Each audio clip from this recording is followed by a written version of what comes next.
இப்போது நம்முடைய விழாவினுடைய சிறப்பு விருந்தினர், மக்கள் தலைவர், மாணவ செல்வங்களுக்கு நல்ல அறிவுரை வழங்க இருக்கக்கூடிய சைலேந்திரபாபு ஐயா அவர்களை பற்றி நம்முடைய கல்லூரி பேராசிரியர் திரு சேவியர் இருதராஜ் அவர்கள் அவருடைய நல்ல குணங்களையும் காவல்துறையினுடைய பணிகளையும் சிறப்பாக செய்த வகையை அவர்களை வாழ்த்தி அவருடைய அறிவுரை வழங்குவார்கள்.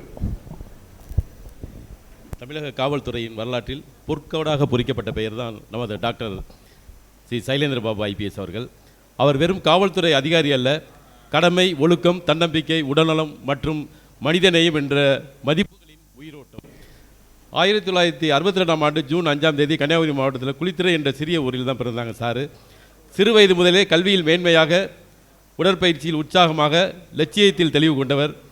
1987ஆம் ஆண்டு இந்திய காவல்துறையில் காவல் சேவையில் தேர்ச்சி பெற்று பல்வேறு மாவட்டங்களில் சார் சூப்பரண்ட், காவல் ஆணையர், டிஐஜி, ஏடிஜிபி என்ற உயர்ந்த பதவிகளில் பணியாற்றி தமிழ்நாடு மாநில காவல்துறையின் முதன்மை இயக்குநராக, டிஜிபியாக உயர்ந்தவர்.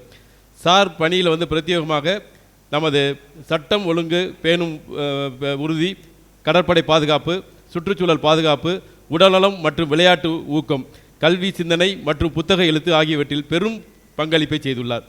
சார் எழுதிய நூல்கள் நீங்களும் ஐபிஎஸ் ஆகலாம், அதிகாரியாகலாம், யூ டூ கேன் போன்ற புத்தகங்கள் ஆயிரக்கணக்கான இளைஞர்களுக்கு ஊக்கமாக இருந்துள்ளன.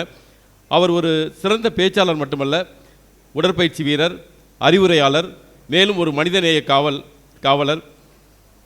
அவரது வாழ்க்கை நமக்கு சொல்லுவது ஒன்றேதான்: கடமைக்கு உயிர் கொடுங்கள், நம்பிக்கை கொண்டிருங்கள், வெற்றி உங்களுடையது.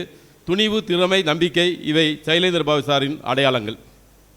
அவரை போல் வாழ நினைக்கும் இளைஞர்களுக்கு அவர் ஒரு முன்மாதிரி, ஒரு ஊக்கசக்தி, ஒரு தீபம். இதயத்தில் அறவொழுக்கம், செயல்பாட்டில் நல்லொழுக்கம், அனைத்து மதிப்பீடுகளுமே சேர்ந்தவர் தான் நமது மதிப்பிற்குரிய ஐயா டாக்டர் ஸ்ரீ சைலேந்திரபாபு ஐஏஎஸ் அவர்களை, ஐபிஎஸ் அவர்களை நான் உங்கள் மத்தியில் அறிமுகம் செய்வதில் பெருமை அடைகிறேன்.